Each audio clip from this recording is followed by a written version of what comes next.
Bem-vindos! Hoje vamos mergulhar num nome que para muitos é sinónimo de música na televisão portuguesa dos anos 80. Estou a falar, claro, do Viva a Música. Olá. Sim, um programa icónico, sem dúvida. A nossa conversa vai seguir as linhas gerais de um artigo interessante do site portugalmusic.co.uk, publicado em março de 2023. Funciona como um bom ponto de partida. Ok, vamos lá ver isto melhor.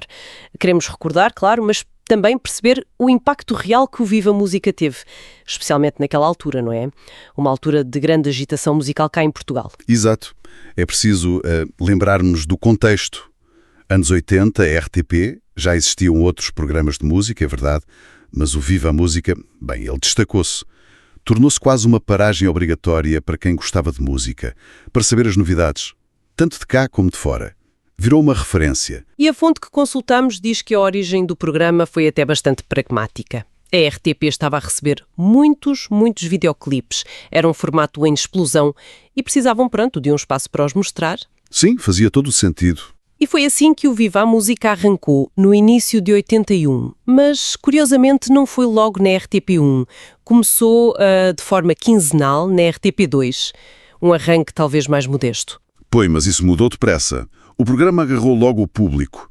O artigo salienta isso mesmo. A popularidade cresceu tão rápido que ainda no final desse ano, 81, deu salto. Foi para a RTP1, o canal principal, e passou a semanal, sábado à tarde. Tornou-se mesmo um hábito para muita gente.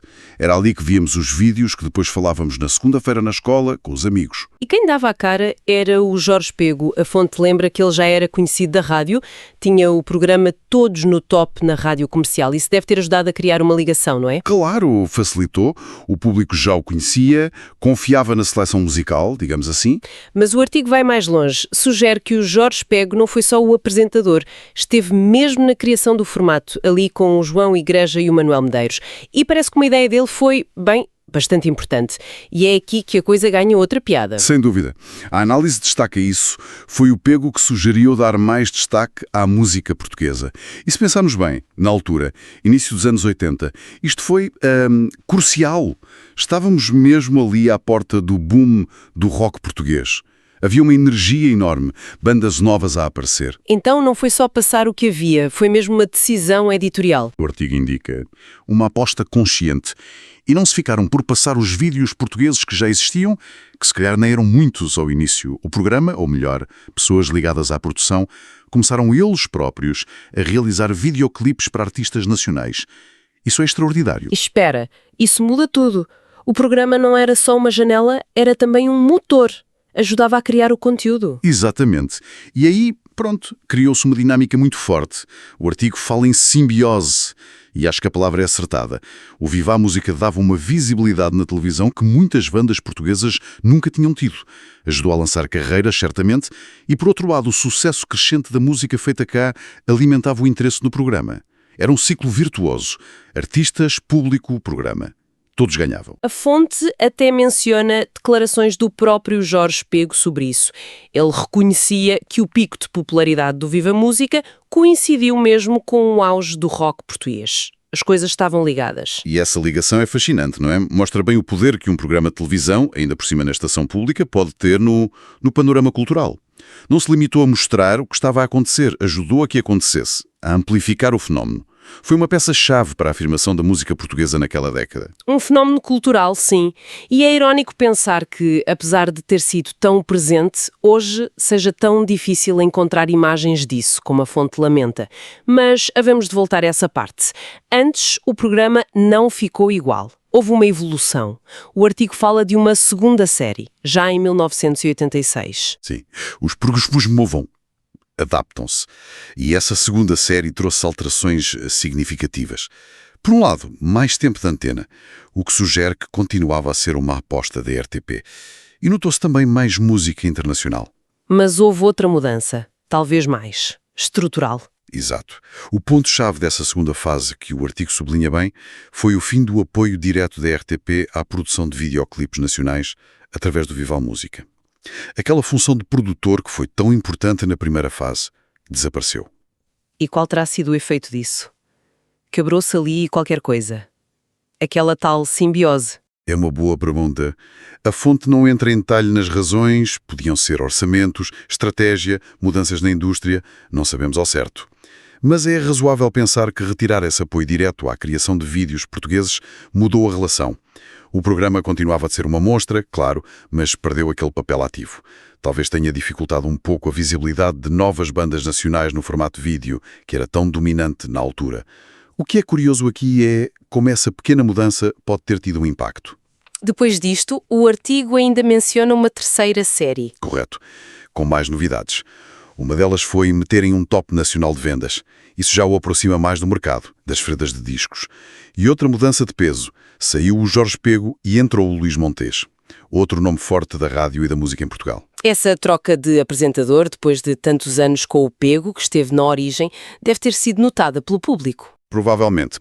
O Jorge Pego estava muito ligado à identidade inicial, àquela aposta forte no rock português. A entrada do Luís Montes, embora sendo uma figura conhecida e respeitada, marcou uma nova fase. Talvez com outra abordagem? Não sei. Mas parece que esta terceira série não durou assim tanto tempo.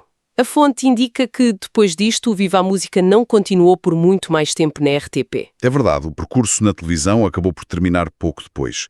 Foi substituído por outros programas do género, o que é normal na programação, mas a análise do portugalmusic.co.uk aproveita para fazer uma ponte interessante para os dias de hoje. Que seria? A observação de que, hoje em dia, parece não haver na estação pública um programa com este perfil.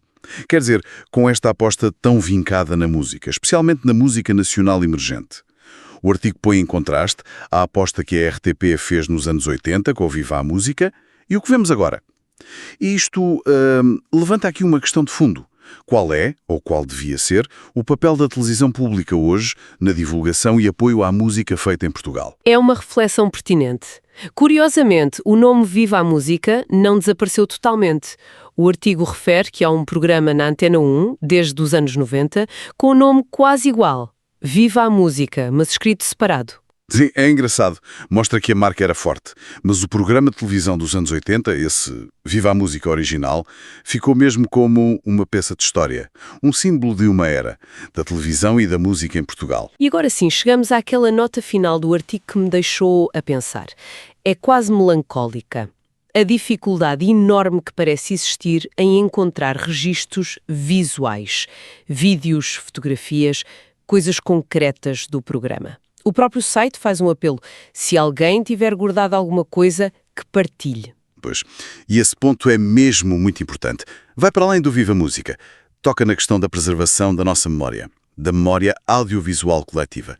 Estamos a falar de um programa que, ao que tudo indica, foi extremamente popular, marcou uma geração inteira, teve um impacto cultural real.